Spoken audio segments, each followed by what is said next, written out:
nous que bon on a manimaté pour la voix voilà après tomato voilà ma on peut dire le water quand rena mi le tuyati et que mi munyo après le surakudo tiento ma beta après le suraku vioba beta le ma to dire le won quand rena mi e nyama dinga ma so ka fuma se bi bo ma wa lololo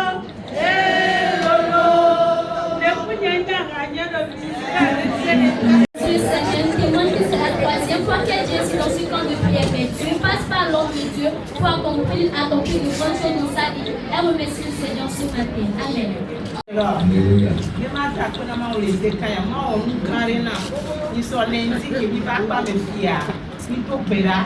Nimpi asini mjue amembe mara inukebrana nwa ejija kaka po 15 heures ke piase mbo o se di ma o mate sanu gbea me amemele ta yente sanu na mere bi owo vi egbe ma ta pe na Yesu ke nu ke kura gbea kaka ma bo kontra mere ko ba bi apre no ke ja hakika kaka ha bo e ko kai ya mo ba wa bi o hata ba ka ja ma sa keke e ma ta pe na ma wulu e le do ti o amen.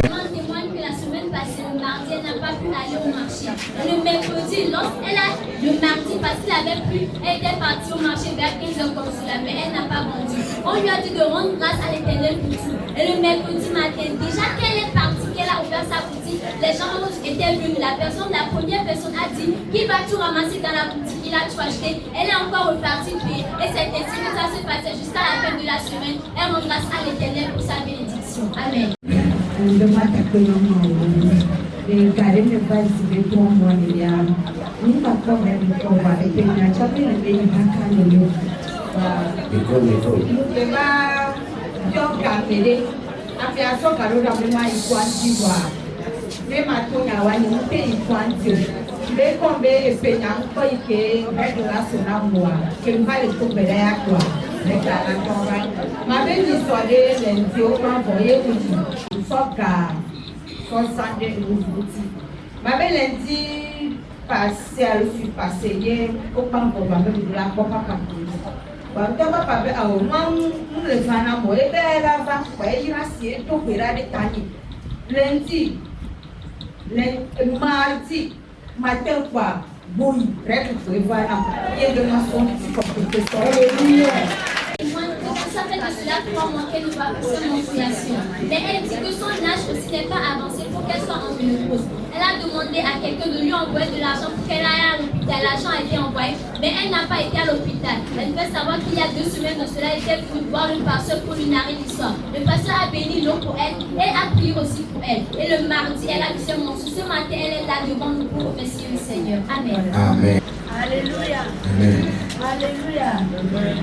Idapena mawulo idapena selo mawa idapena selo ba pia ba mi selo mawa ro ndali kunyo kumi abago ninde dina da so sara na odina na go mke selo mawa ba wana dika yenuku ya mungo fia dujina ba fike mile afike mile atiji be ya se kuma wa kule fike mile atiji mo bana dika mo to mo so boye man dika mo to ano ke muswa mo chambo ni mo ke muswa jichale jasubon ni bana mo ba mu nyamo ba jula ra si nyamo ba cheshi ni no ma mu jenya ti ku bi ka nyamo to ka ni ya ni ba o ba de mu ale nya ti o amusa mo ku madam ni ajo ju o ko ikon ikon adi ke lo ku ni sa no ko ne ko mo wa mi o mi le tutu ti mbo ne ko mo wa mi mo ta ko madam ibe de so aye ya ta mo yo bitan mo te fe de so aye me ya rien qui nous arrive ne le ko ma mo fa ko fi ko ti ku ye nya ko fi ko baba de mo bi mu ye mba to ye mba ku bi le ne ko ma me sa mo le ka ma o la beta ka mo le et c'est vivant moi lolo monsieur avec madame c'est Jésus non dit c'est Jésus Jésus là non il t'a sauvé il t'a sauvé même Jésus il t'a sauvé c'est que moi on a dit là il nous t'a fait na ma ou le fait Amen. Amen.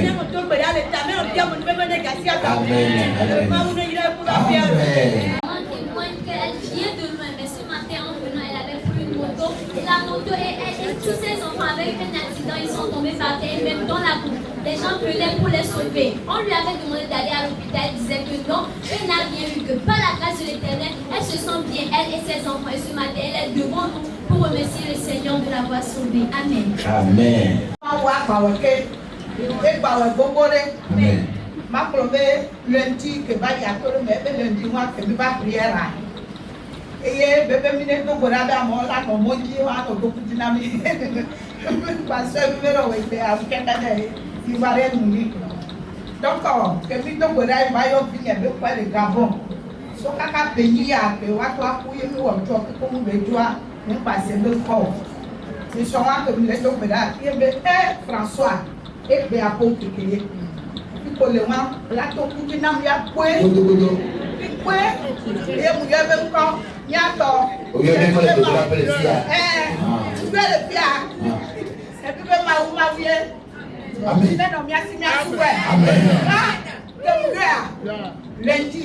Et bien, mardi. Il y a un peu de contact que donc. Il faut que les caca Ghana. Il faut faire des yo. Mais les 10 centimes de numéro. Faut pas avoir yombé, viol les 10 numéros. Si on est, il y a des nouvelles là-dedans. Il y a des. Oh, et ballon.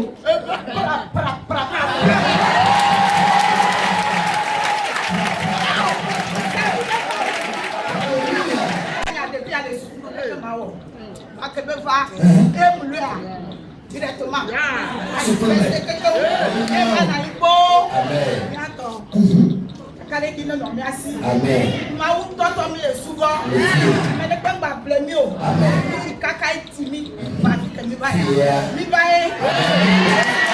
De cela, 2 semaines passées, les pasteurs donnaient une requête en disant que tous ceux que nous avons oublié de prier, de demander à l'Éternel qui vont se souvenir de nous. Et la maman peut savoir qu'il a un enfant, un fils qui était au Gabon il y a de cela 8 ans. Le fils était parti, mais il ne s'est jamais rappelé d'elle. Elle a prié, elle a invoqué le nom de son fils dans la prière. Et déjà le mardi, arrivé à la maison, son oncle avait dit que ton fils demande d'après toi. Elle lui dit, donne-lui son numéro pour qu'il m'appelle. Et le fils l'avait appelé. Et par cela, le fils avait envoyé beaucoup de choses qu'elle ne pourrait nous dire. Et ce matin, elle rend grâce à l'Éternel pour ce qui nous sert d'accomplir.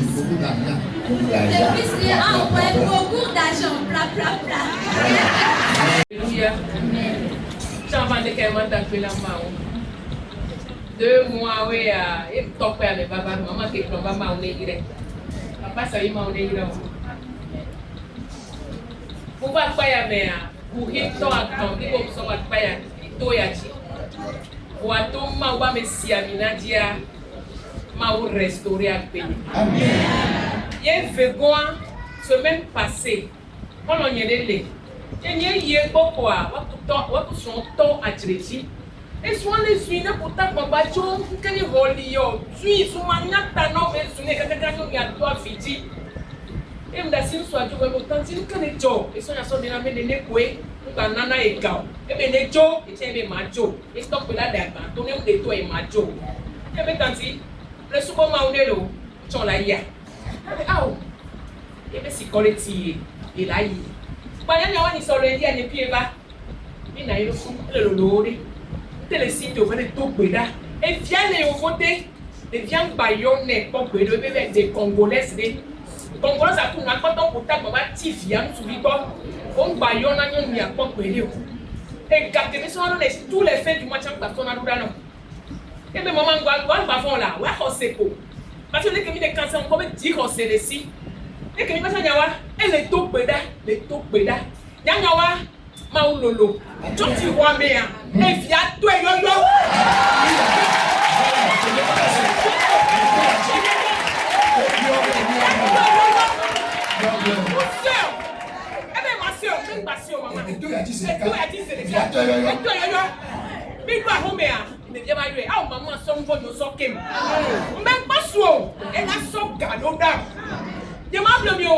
mercredi, Congolais à coup, nous attendons pour ta tante.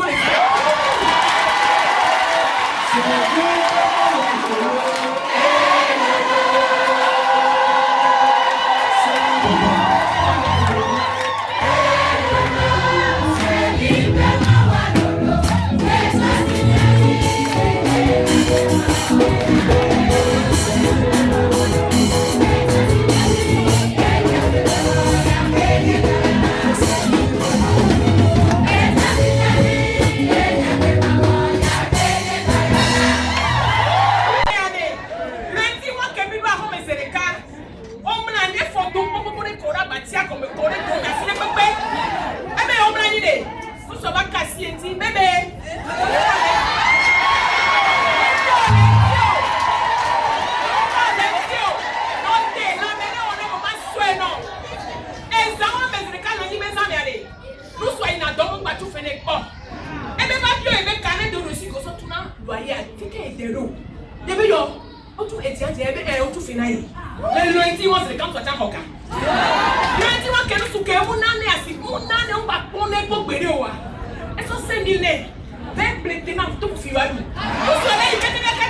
Il ne cesse jamais de l'appeler.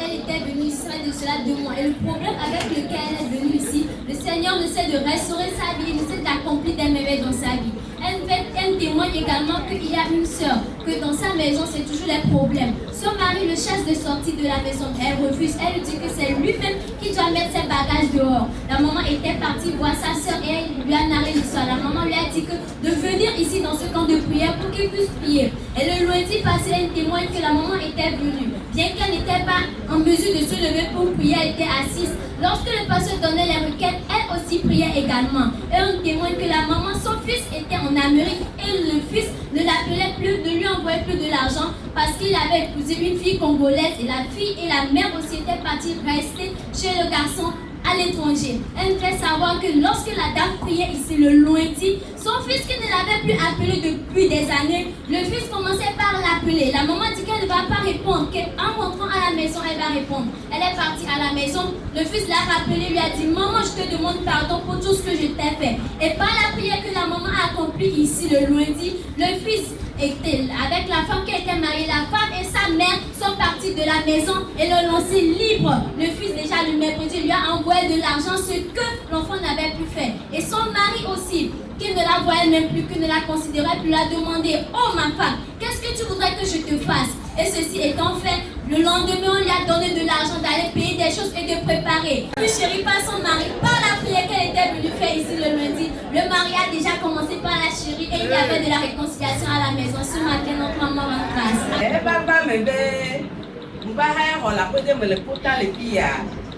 Eva de funam vida me de la boya me ai pe na mko ye na so pa pa ya me kasia ga me a tukada kwa eva ba me kwa ba so ebe e ko ra ka so communiquer ku tonya ne so chi ba nyo ko le tui kwa ba so na ko am de ba pitu bi na so no ba ko o ko ye be lo bi ya me ke le ko nya me aju kwa lusi we ha ya kwa ba lusi a ko so be to ne lusi a le to na be nya wo ma be ben yo ko to nye fa tu nya to be se men to be yo fu na ye kwalisi aba ba so no po pa ne hu ta kwa ho to mu le fi yo ko ja ho to ale a ko to ko ba ba pa si so ma kwa e so no ba po e to be ko ma mti be ya ko nko kwa e be play o e ya control ku ka ba da mi si am be ka la ho ya mi no me so additionner ku play am ne ba placer na mi e bo mtinya de ka ja mtinya na se ga me so ka be nya kala oh ne ko we kwa mai na papa bola tu ene akola ma mo to pe da be nda o ne pe na mo Elle va caca ni soir, elle va plus soigner. Elle va pour ça, mais bateau tout cas, elle vient soigner tout. Vous va bien dire, elle a de beaucoup l'eau. Il y a quelqu'un qui va faire les filles, elle a mis le boy. Elle va manquer soigner pour la gomme. Il a pour un moment soit l'eau, pour tout cas. Bah, au faut bien les quoi, mon père est chez moi, on a qu'à me servir un petit corner, mais si à moi. Bah, au faut bien aller des taux pour aller à droite dans l'enviné. Par quoi, dans l'enviné, que nous qui a son matin en convocation. Elle va le côté 7h30, poignant le dos de la pierre parce qu'on est yombé. Néné, pour faut dire convocation, on va aller, on a une bonne convocation. Elle y avait un samedi, tiens, parce que nous sommes portables, comme on n'est pas le gens, il y en a avec toi. Il y a une convocation, elle va avoir son young caillou. Ben non, t'es pas ici, les palimés là, pour moi. Parce que après toi, quand tu marches, tu vas lundi avec Niaï, gendarmerie à l'eau. Quand tu as un passeur, papa, il y a son colonel, oh, Dieu, il prie avec ta mère. Voilà, il est sous la tutine en bas, mais. Parce que Dieu, parce qu'il y a des petits la signe, nous sommes. Nous sommes petits pines dans son état, quand nous sommes bien, on parle là, l'homme est déqué. Voilà, il est d'eau. C'est de quoi. Ça, tu as eu une convocation, samedi, il y a un mouvement, on est gratuit. Le jour, il est sous la signe. Voisin, deux fois, il y a un retour, maintenant, il y a un côté, il y a un retour de là-bas. Mais il y a quelqu'un qui est un retour au courant. Voilà, même il y a un retour, il faut un retour. Un retour va quoi? Des cas avec les alobis, quand ils sont blablabla, mais au matin, on va mettre au point. Après toi, les soit j'allais tourner avec les marques pour les nouveaux finir pour avoir une lague à finir, quand tu t'amas, mais c'est toi, Georgie. On premier blanc, on plus de fou pas. Nous sommes les clients, quand ils sont venus blancs, et ils sont bien quoi, mais les cas de milieu, pour les milieux. Donc, quand on voit ma joie, le fou, et soigner pour vous, les choix, il va dire qu'on sort, on porte la lomana, nous sommes à l'eau, à mon bébé, ou à Wanamsia. Par mon joie, mi blanc, que blanc, dans ton point, par un premier, ton point, et ton point, t'es pas une fois, l'autre voix au premier. Oh, on va essayer d'avoir une diligence pour moi. On va alors vilo. Ben il y a une diligence à voir comment le bien ou chambre le coup. On va y avoir un radio. Les papas qui ont foyer, chambre nous y avait des papas qui ont pas le play. Les papas qui ont pas le ouais. Par ce n'est pas voyons. Et me pique à l'homme, tu m'as commandé maman, à ma pauvre le toilet. Et il y a le yomia. Quand me pique à l'homme, à votre assis et je dorme. On va pas la idée pour ça. Mais on va pas dormir les à la bac, connaît on le prend on va le dar, tu as cadeau, on va le bas, on va le supporter. Mbayo no vie, va passer pour là. Non, moi, tu as pas le blé, tu as le fond le port, non. La caca, tu as on va le goyer toi. Quand on a un cabal à déclarer comme la signe, on le pratique à caca. On va voir dans l'hôtel de quoi tu n'es que sous. Nous, caméra, on va, tu as mené à des éléments aussi. Mais le fond, il est sur caca, donc il te tombe à Niako, on va dans la signe, à cabal pour 19h30. Quand on va pour gendarmerie, quand on va gendarmerie, on vient son yé, donc on va pas à Roumé. Que va pour 19h, on va laisser pas que tes premiers commissariat. Et il va sortir le mot que tu m'as mis. On va te cailler, on va te cailler, on l'a signé au moins. On l'a tout la ferme. On l'a tout la ferme. Elle avait blanc, il y avait ça 6 000 fondés. Tout bon, soit 6 000 à sortir. Après, il y a de l'année, on m'a dit que les filles de la chose. On m'a dit lever les moussures. Pour nous camener, pas mis à Djanyamé. Et bien, Johnny Soya, pour ta capopoa. Oh, so cavale dans les téléphones, Yam ou de la signe. Et c'est maintenant que le Koudjadi, comme quoi, il nous sort à l'eau, Koudjadi, et toi la laisse. On va taper les mains, qui avaient au dos, quand on l'a peigné, on devait voir. Dès qu'il y a quoi, il y a un massacre à pour vous bonner. Alléluia. Et ma tapé, papa, c'est arrivé mal. On tapé, et toi, vous y aurez pété. Et on tapé, mais ça me demande à dire que les mois où on va péter. Mais ma belle, et moi, et toi, amenez on tombe dépression, on tombe et moi attention, et moi diabète, ou et moi paralysie. Parce que donc, quelqu'un qui tout va on s'en fait que les belles par les mots. Avec donc toi, toi, et moi dépression, on va dire qu'il y a 40 000 par mois. Voici que quand il y a une maquille, il y a un et toi, tu n'as pas fort. Il y a un mec qui donc toi, et toi, le pratique, il y a 200 000 par mois. Allez, on va se faire longtemps. Et bien, on donne le 2 heures, on le donne. Il y a quelqu'un qui a vraiment pas de temps, papa qui a dit 2 ans, la femme ne fait pas de compte. Et doit me faire une bacon, il y a jamais. Amen. On est un témoin en même, papa t'a vu ma oula, témoin en ma.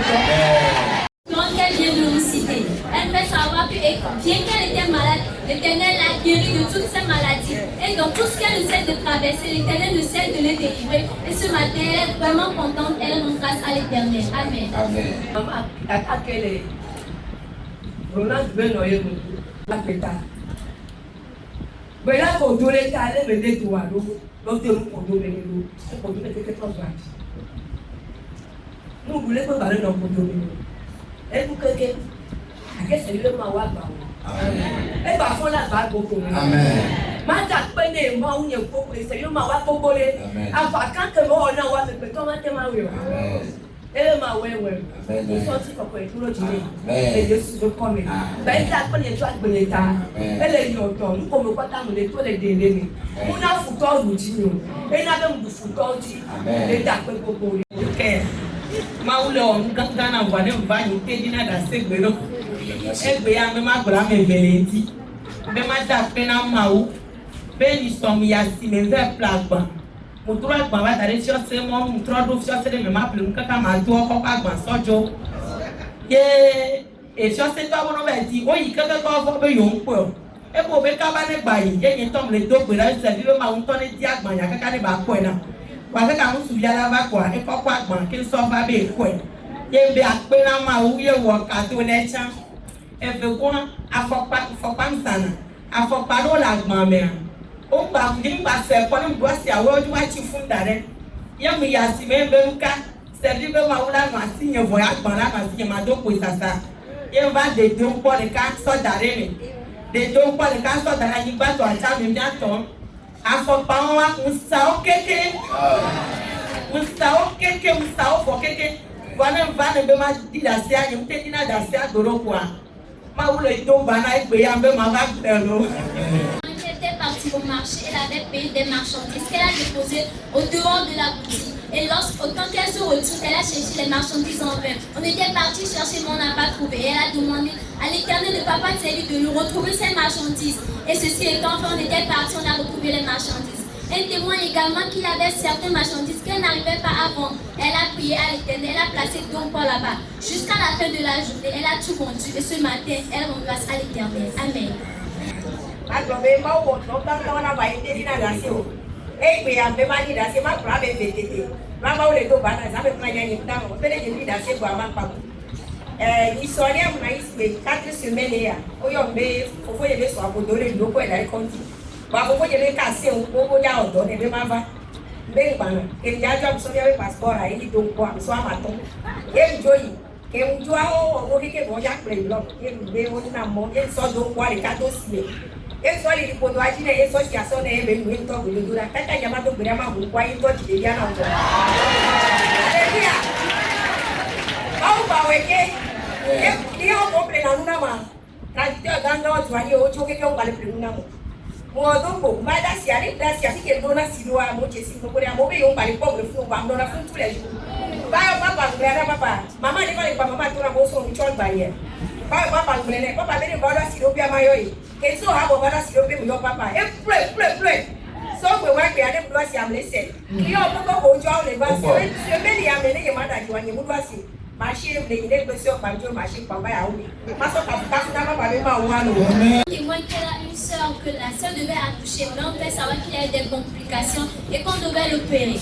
Elle témoigne que lorsqu'on a permis de rentrer dans la salle d'opération, elle a pris le poids qu'elle a mis dans l'eau, qu'elle a donné à la dame de bois, qu'elle a aussi placé sur son ventre. Et dans quelques instants, la dame a accouché paisiblement. Elle vend également des poissons au marché et tous ses clients ne venaient plus, ce qui était le cas. Et elle fait savoir qu'il y a une dame qui lui a dit que toi tu es là-bas mais on ne te voit pas. Elle a appelé l'homme de Dieu. L'homme de Dieu lui a dit arrivez au marché, appelle-moi. Ceci étant fait, elle a appelé l'homme de Dieu. L'homme de Dieu a prié pour elle. Elle fait savoir que depuis ce jour-là, ses clients qui ne revenaient plus payer chez elle, ses clients étaient revenus acheter. Et depuis ce jour, elle ne faisait que vendre en masse. Et ce matin, elle rend grâce à l'Éternel. Amen. Ma première histoire que tu as, il y a 2 mois, je me dois pas. Je me prenais ça d'eau. les soirs donc on met les soirs d'arôme, donc moi avec d'arôme. Et on peut courir avec les bâtons pas. Les soirs ma mère donc ça me dit la joie. Et on va pas faire moi. Je te veux aller t'habiller là mais et bien association. Donc à quelqu'un mais il y a le moi tu peux les soirs et si avant nous vider quoi les radio. Moi je dois botter pour eux. On va se lever ma on pour les vacances pour les bon. Et bien amen. Non, on a fait ça, nous avons déjà dit encore. Et bien, on a déjà dit, nous avons avec un bounet là, et un bounet le co. Et bien, 100 000 bounets, 100 000 bounets le co, nous avons pleuré, station. Nous disons, mais quand nous avons pas, il y a un gamin, et Yama, on va se lever ma et tomber dans l'ordre là, pour puisse savoir, nettoyer la pour puisse savoir gagner les quartiers. Et pour bien, j'aime bien, oh oui. Il y a quelqu'un pour le fond. Mais il est sur les voies, il vient pas passer comme ma wallet à te pour le fou. Quelque chose à avec comme lui. Vous avez qu'on puisse s'asseoir dans les salles.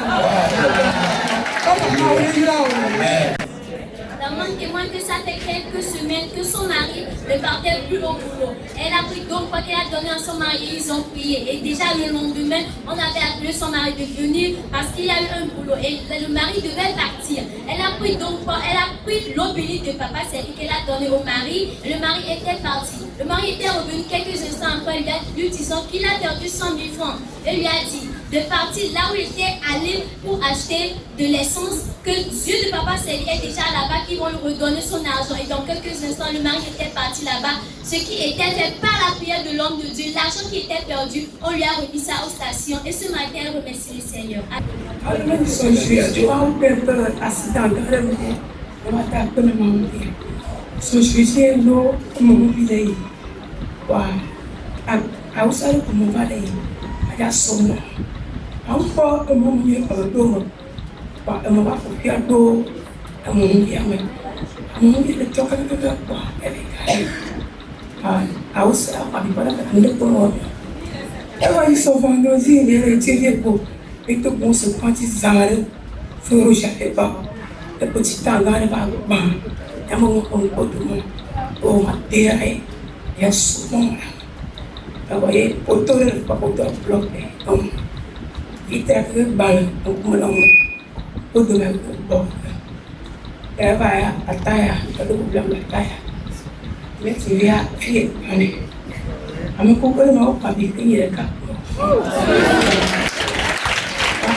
Deux accidents graves dans lesquels Dieu l'a fait sortir. Les autres personnes ont eu des plans, ont eu des blessures, des fractures, mais elle est en bonne santé.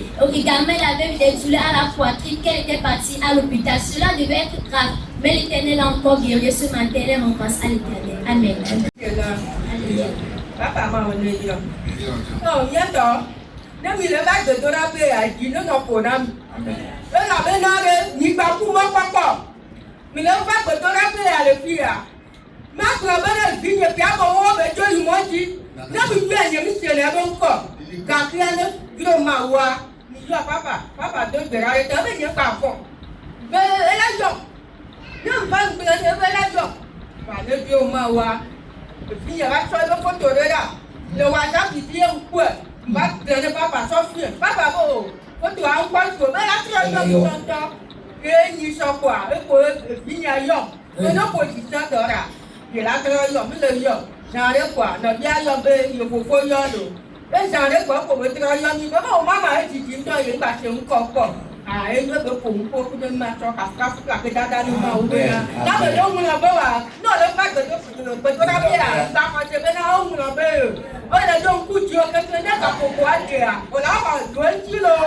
Amen. Que son enfant est parti à l'étranger il y avait de cela 10 ans. Elle vient toujours ici dans ce camp de prière, demande au pasteur de prier pour elle. Le pasteur le prie pour elle. Elle a rassuré que l'enfant va rappeler. Elle peut savoir que dans la semaine passée, cet enfant qui n'a plus rappelé depuis 10 ans l'a rappelé. Et ce matin, elle est très contente. Elle remercie le ciel. Papa, on est là. Quand les gens vont t'appeler. Dans le ciel, on peut tout passer pour qu'à carré, tu vas la fille quoi. Ma oula, on a me des gens. Ma plein de coups d'aller.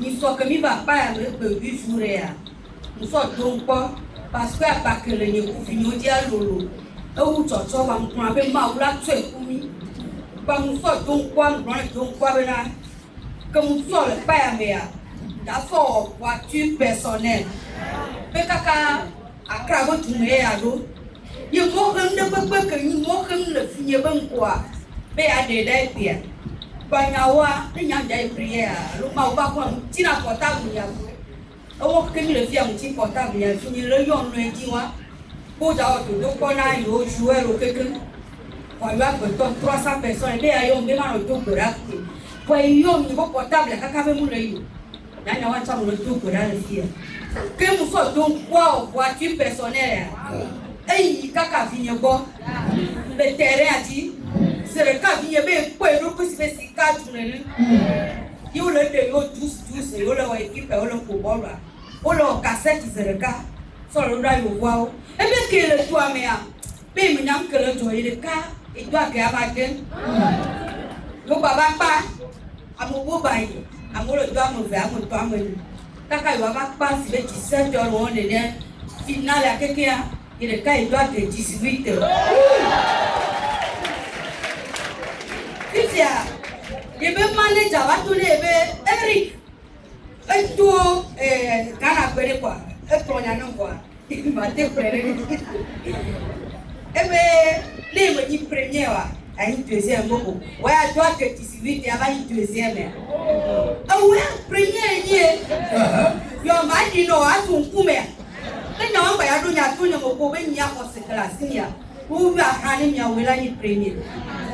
Kwa mprone ni acha tunambe amen papa mamne bayiro parce que ma ba file ifa mbako mba de nyone kaka be nyi ba fond amen be ma fond to ma ou de la fille amen vendredi a ni ba to bo ya rane lu o wo cassette ata e passer rura amen de ni ma play ni wa le la ko to 300 wa me fini wo tutuba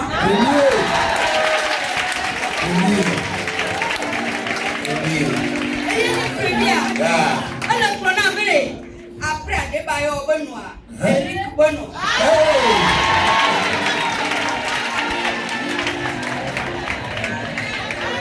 Donc, depuis le papier à mi pavon, et tu vas de le poulet, mais tu as vu tu as le maouti, mais c'est bien le maouti, elle l'a gueule.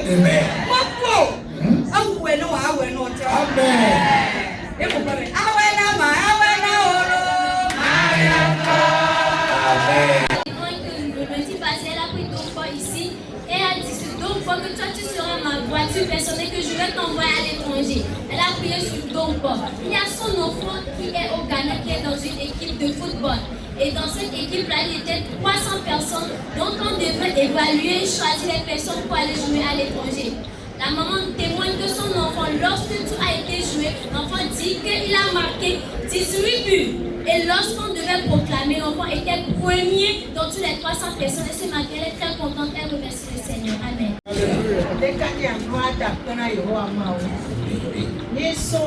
Jeudi matin, mercredi matin,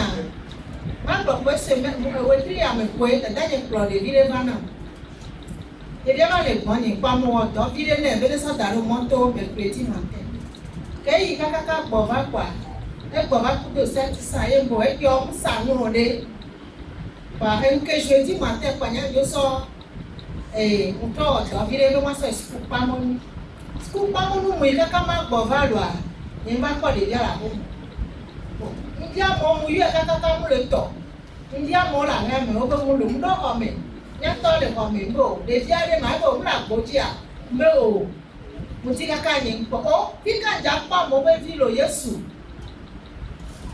ai ví nhô mùi do ví nhô để ra đây mà bộ dùng qua để việc bộ ai ví có provan bộ để xem bên ông nhà phi đến bê hòa đi phi ca bê lá tu mà ai quay Yesu phi ca mà tua gia mèo mi còn nó lồ nó mùi do qua đây và mới có thể đã dịch kể qua để ra nó mà mùi do ya cái mùi ya chỉ cá sấu các bé cũ, cái cùng đô họ mình bay bên xe đi bên màu, cái cùng là xin nhận giá đi salad chia, nhưng muốn nhá phi cái em giá chia với tốt tổ, Fowoya onyafi kele fi wa le.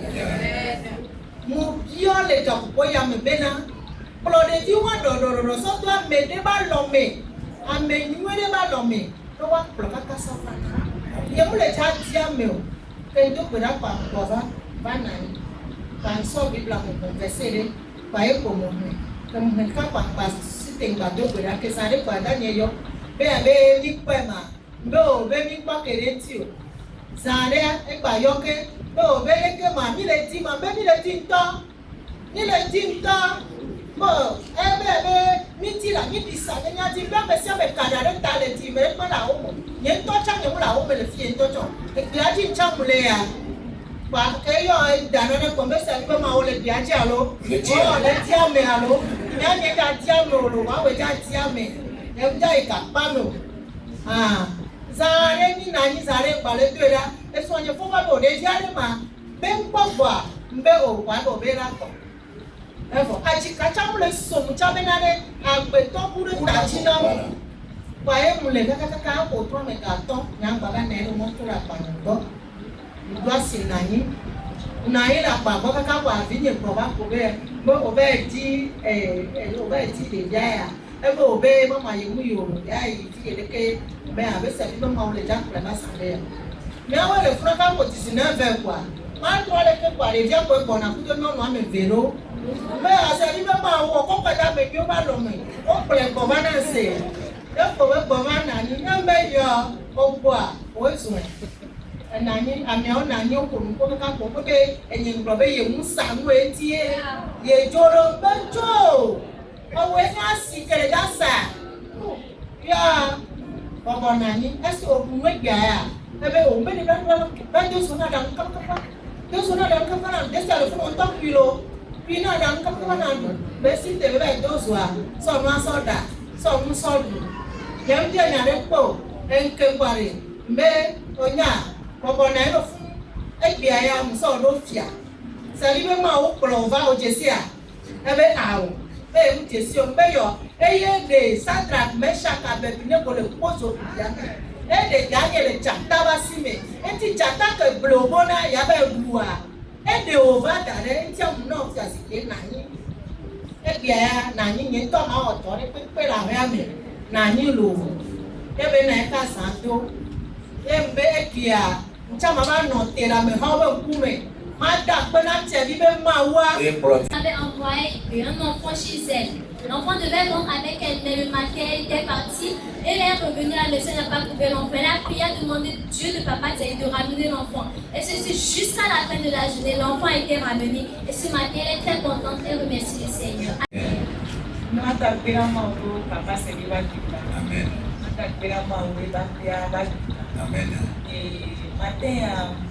Il doit dire que ma voix nous dans les noms, samedi suis passé. On m'a dit en démarrant directement. Et là, ma mère, il faut que je garde les bonnes. Donc, samedi, je suis au point de côté et on va les passer des tarifs. On m'a dit solution, on va dire que l'eau va. Au point de côté, là, on a gagné pour les états. Ils sont allés pour 1 minute 33. Et trop fort.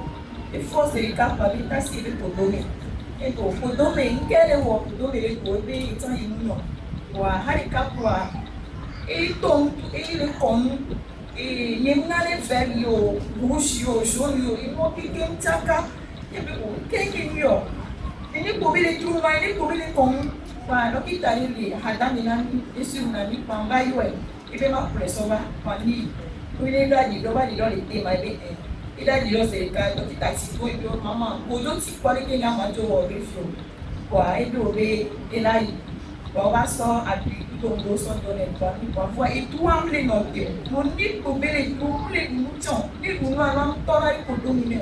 Il est pour moi, il est pour moi, et ça, samedi, les enfants, dimanche, il va y conduire même chose, et toi, il est pour les connois, pour leur mamie. Et pour dimanche 18h à 19h, bateau Biram, et là il m'a ouvert le tunnel.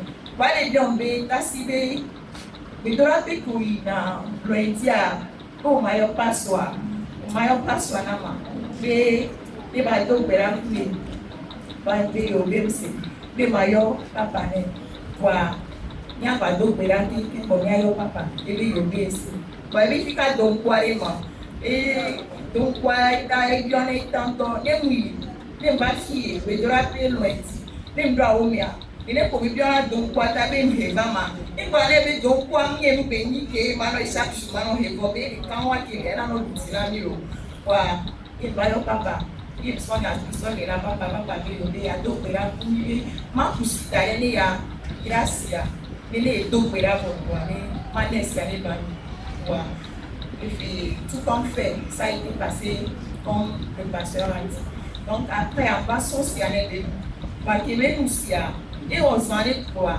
e ba kon kwa ulo bende pepia e note kwa so o towa mi ti mo se beso me kaka nke lo etia ba kon kaka ro ko le fi egbe o ka be mata pe na ma o be na e ma o lo dinero e yo da na via amen Sa nièce avec elle. Et l'enfant était gravement malade. Il disait qu'il avait mal à la tête. On lui a donné le médicament. Ça s'est calmé. Et déjà la nuit tombée, à minuit en moment, il dit qu'il a mal au ventre. On l'avait amené à l'hôpital dans la journée, mais ça ne cessait pas. L'enfant ne faisait que vomir et douleur d'autres choses.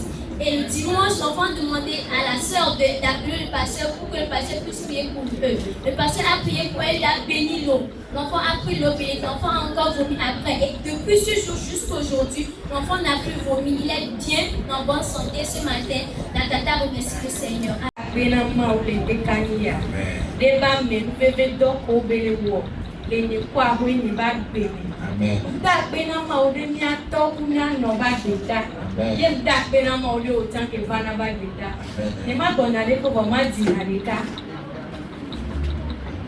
Papa se vive ma lolo.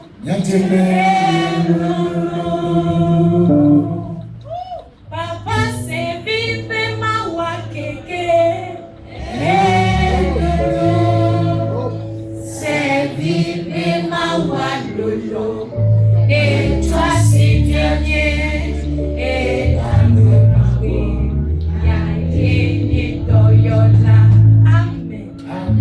Seigneur, ce matin pour la vie de notre pasteur et pour ce que l'Éternel ne cesse d'accomplir dans sa vie et dans la vie de sa famille. Amen. Amen.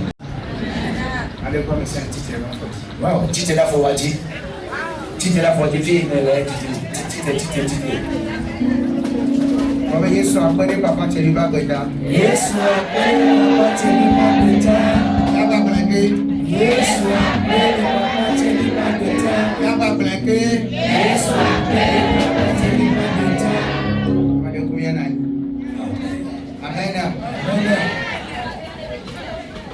Alléluia. La première soir, va coro, comme ce qu'elle dit au dominant. Amen. Amen. Dans le cocobé, on va au médecin avec ton femme et les filles, mais je vais faire. Non, mais trop. Amen. Nous sommes en train de dire, nous avons gagné, il faut que. Amen. Parce que nous va pouvoir y trouver, il va pas rappeler. On va ici que tu me l'as amené, tu es comme un papa trop beau. Amen. Il est souvent comme ça. Les autres y a pour leur prix, quand il l'a hommé. Voilà, n'est-ce pas non, Magnon? Va ton yanya. Ils sont battants un bon, ils vont sous l'eau, et tout, pour aller tailler. Est-ce que comme ils voilà, bah, yom yo. Et ma d'accord. Parce que c'est un bâtiment, bah, assis. Et un dos pour aller tailler, ils sont. Mercredi, jeudi matin, pour 15 heures, par exemple, on va pas la promenade. Adieu, un carré adieu. Sauf vendredi, avec les couches, on va pas et puis maintenant, tout le métier. Tu m'as d'appelé pour aller décailler. Alléluia. Amérique, il n'est pas fier. Il va confier ses difficultés. Amen. Amen. Oui, vendredi, ils sont bien confiés, les gars, et tu as les couches sacrifiées. Il est déposé, moi, il faut un beau, il n'a pas comme un beau, il ne peut pas aller là, papa. Et il m'a joué à corps, il tient ici. Wow.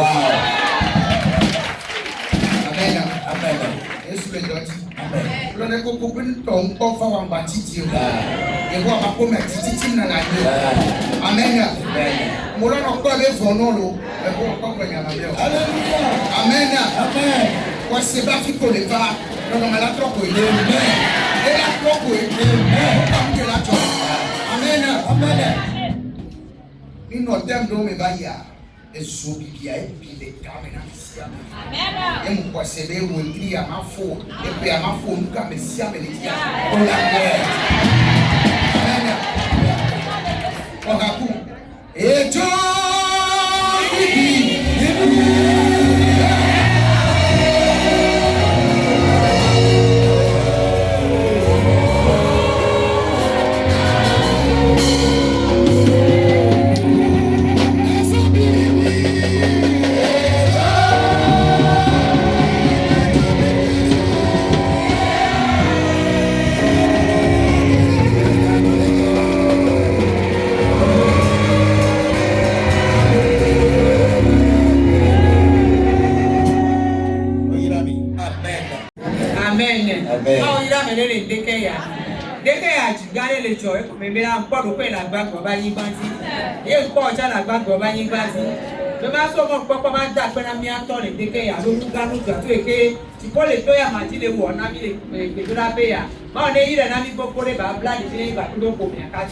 Amen.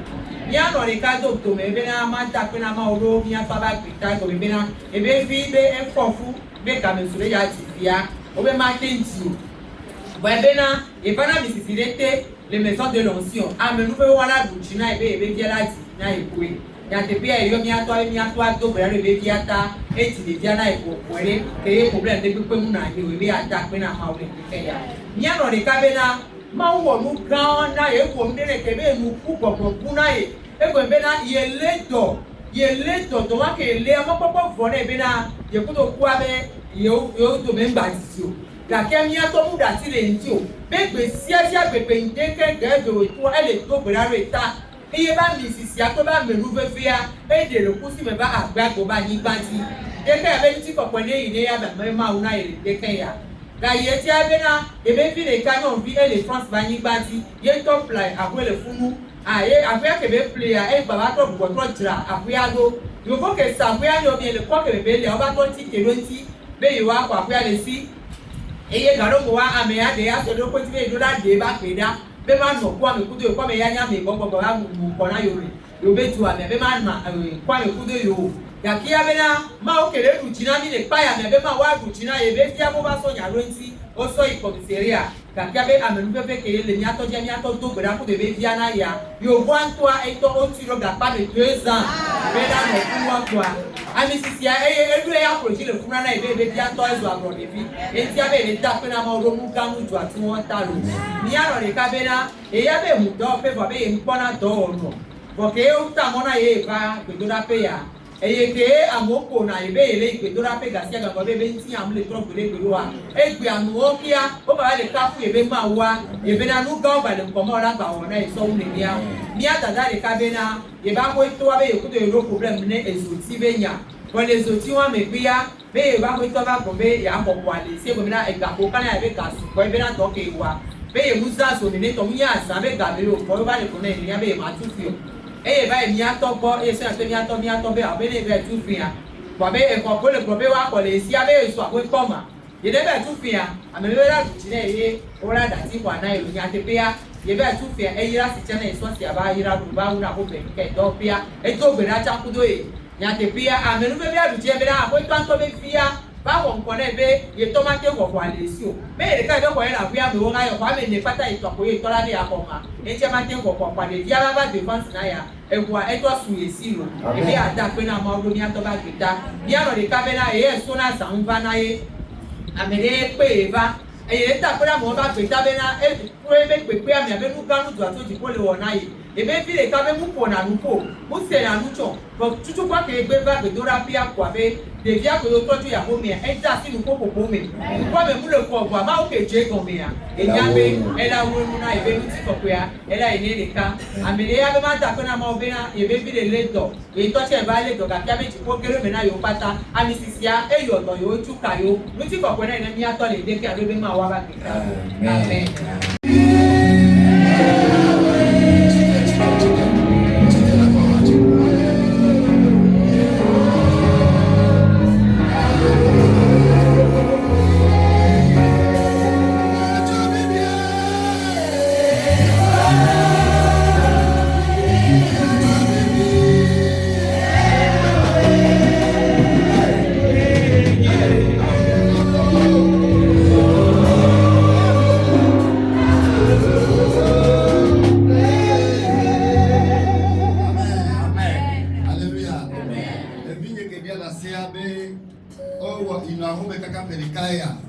Un enfant qui a témoigné qu'il était à la maison depuis une année. Parce qu'il n'avait plus de boulot.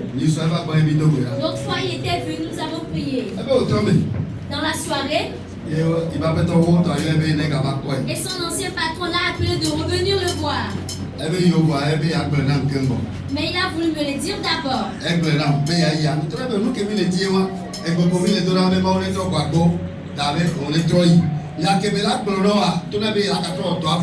Lundi, il a nos filles.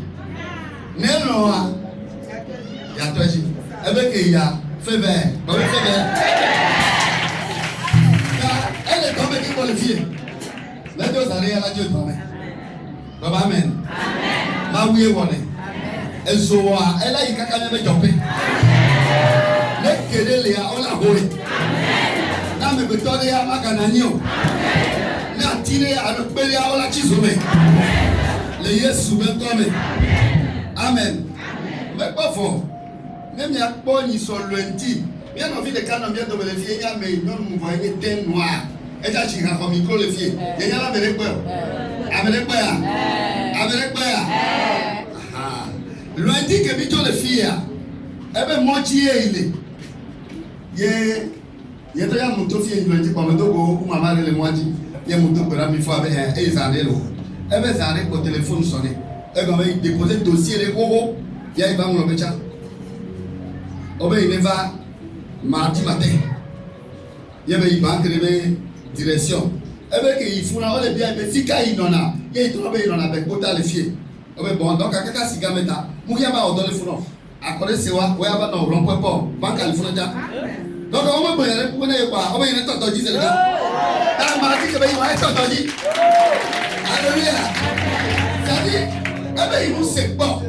on va bien interviewer, quoi tourner, on va essayer au mal de beau, on va voir. Mais après, il y a le cabine. On y va. Il y a le problème au chat, à quoi pour nous chat. Et puis déposer social. On l'a yomi. Déposer des sociaux. Ah mais ça va que va la fille. Américain va gagner chômeur. Ah mais ça va la foutre. Personne qui vient ici, personne ne sera chômeur. Non mais là si tu vas c'est allé à Simé. On va passer pour la pomme là ça. Si tu n'as pas de marchandises, va au marché, tu vas trouver des choses à vendre. Marco de cap pour les banques. Je vais ajouter un peu de témoignage. Et ça. Hier. Il y a un yom zame so kaka Gabon. J'ai Gabon. J'ai maman qui m'avait appelé depuis le Gabon. Eh bien, il a vu pendant que tu rappelles les cognes. Il est son numéro en aïe. Il m'a dit que sa tante vient ici au prière. C'est lui qui m'a donné le numéro. Il est né dans un TP Gigi. Elle est gravement malade depuis longtemps. Et puis, il va maintenant y a fait, il dit ça, il continue. Il y avait une toux qui l'a dérangé. Il était parti à l'hôpital, même chez les héroïstes, mais rien. La nuit, elle n'arrive pas à dormir. Je demandais si elle partait à l'église. Elle a dit oui, mais maintenant mon mari a refusé. Elle n'a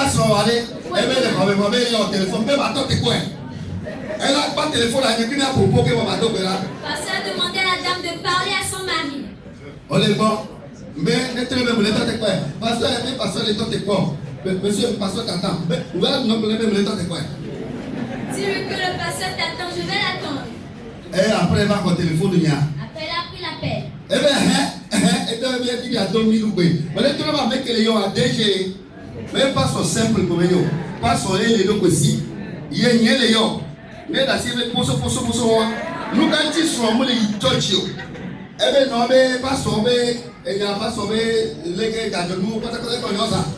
Mais tu veux sauver qu'à Georgie. Mais tu vas payer à moi. Maintenant, quand nous nous récupérons, la nuit, elle dit même à Wesson. Au dernier moyen, fois, ma ouf, mon frère, obligé. Soit tu n'es pas tu vas me dire, tu vas me dire, quel bon yamato peut être ta fille? Mirato Georgie. Eh bien, non, mais il y a Georgie, quand on est comme là, ils sont les dents. Les comme les gens qui ont été là, le béton pour faire au moins bien, ils travaillent à eux. À mer que les gens fifia, n'aiment pas que la toile est fort. Mais pas son dé, pour que vous n'ayez pas, n'aiment pas que la fille quoi. Et dans la fond. T'as rien total à nos blâmer. Kakamila quoi? Nyanyao, bito que nous dora, on me fait le blâmer. Kakamikpa. Kemikpa, Mais toi, là, il faut vraiment. On a dans l'océan amélioré. Même que matin, même pour 6 heures dans le York. Est-ce que l'Américain doit avoir il y a 1 heure de temps l'économie. Donc, même pour 7 heures, le bien quoi? Il y a un alléluia. Matin, et pour 6 heures, il y a un et pour 7 heures, que nous voyons, nous gagnons. Et bien que nous avons dans le correct. Alléluia. Et puis, dans les liens avec vous. Elle est bien, mais je me sais comment les gens m'ont entendu. Elle va me dire, il se passe au boss, au bois, et tu vas me dire, pasteur, le pasteur. Mais à me faire la médaille, il y a des trucs pour le croire. Et voilà.